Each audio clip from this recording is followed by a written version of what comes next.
a Canadian nurse called Amy Hamm has committed unprofessional conduct for transgender comments. Committee finds. Panel says she can share her views, but not while identifying her professional affiliation as a nurse. So basically, she got in trouble because she is a nurse and she is a extreme anti-trans activist.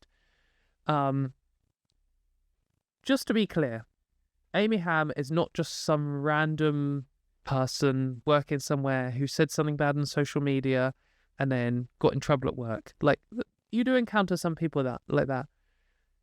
She writes for Redux, which is an insane anti-trans conspiracy website.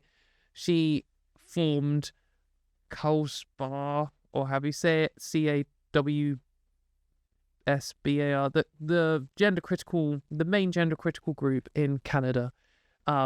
She is constantly saying horrific things about trans people. She is the one who worked with Billboard Chris, who is that guy who was filmed following a cis woman who worked at a gender clinic or Planned Parenthood or something, and like confronting her in a threatening way. Anyway, they're the ones who put up this I Love JK Rowling sign. Like, she isn't an innocent bystander who said a wrong thing. She is like one of the main gender critical people in Canada. Anyway, she's been going through some disciplinary for ages now, and it's finally resolved. And it's pretty good. This is what would never happen in the UK, but I wish would happen. A real neutral look at what actually happened, which came to a reasonable conclusion. Anyway, they've said Amy Hamm's statements made across various online platforms were partly designed to elicit fear, contempt, and outrage against members of the transgender community. Can you imagine if anything in the UK ruled something like this? Even though very clearly that is exactly what she did and exactly what every gender critical person does. Anyway, says she identified herself as a nurse or a nurse educator while making statements that were mostly untruthful and unfair. Oh, so it's just, man, it's weird to see organizations with power just say things that are true about trans people. Anyway, challenging the existence of trans women and advocating for less constitutional protection for them.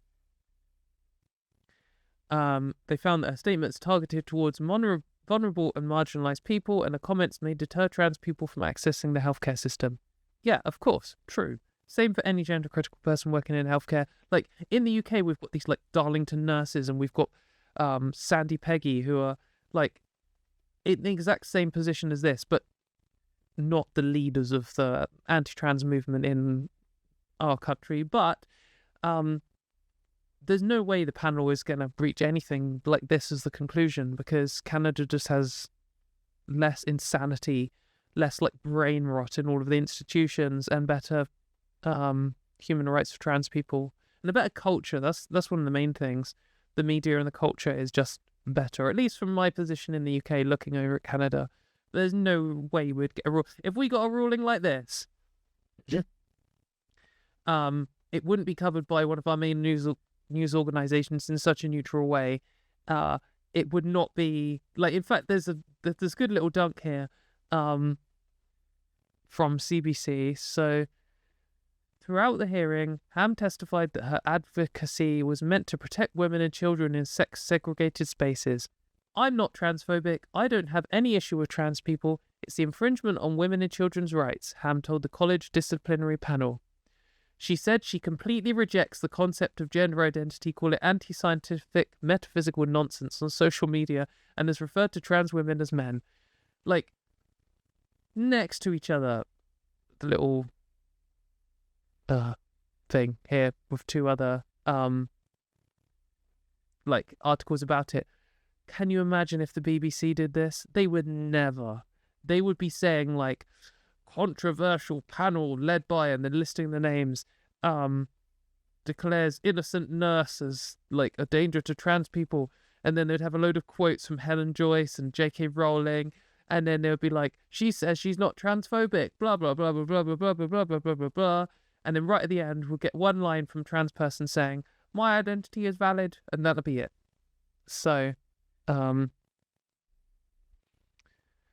she was all look at this, just basic journalism. Like, this is I don't even think this is like a pro-trans position. It's so like reined back. This is like a 0 out of 10 on the scale. This is like the basic thing journalists should be doing.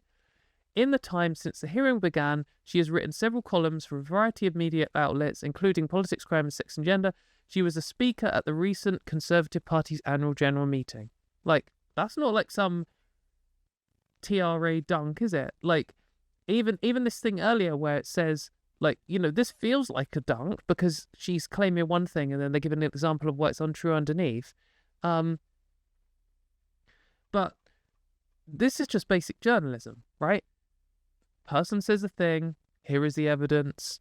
By the way, here's the conflict of interest, end of the article. That's all it needs. This is a neutral article. There's no like pro-trans thing in here at all. It's just quoting stuff. No British news organisation would do this. Anyway, Amy Hamm's a horrible person. I've interacted with her before. Get fucked. She's probably going to appeal this because I'm sure she has unlimited money. I actually think it says that JK Rowling funded it here.